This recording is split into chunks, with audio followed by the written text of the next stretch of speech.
Okay, Lethologica at saka Letonomia. Yung Lethologica is more commonly known as tip of the tongue. Nasa dulo ng dila. Hindi mo maalala. Okay, hindi mo maalala yung term, yung concept, basta nasa dulo ng dila mo. Okay? Yung Letonomia naman, okay, Letonomia, nom, meaning name. Hindi mo maalala yung specific name ng isang tao, ng isang hayop. Basta Letonomia, name. Pag Lethologica, concept o bagay or tip of the tongue. Yan. Kasi alam lang natin isa tip of the tongue, hindi natin inaano yung mga scientific term. And as a PWD officer, dapat alam natin yan.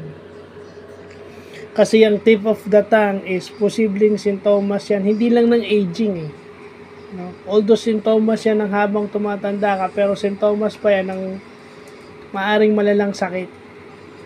Na as a PWD officer at nasa kaagapay ng mga senior citizen officers, ano natin yan, tungkulin nating malaman yan bilang individual, bilang Filipino citizen, hindi lang bilang officer.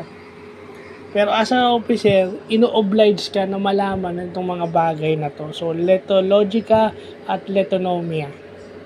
Ay lalagay natin yan sa notebook natin mamaya. So, yun lang po.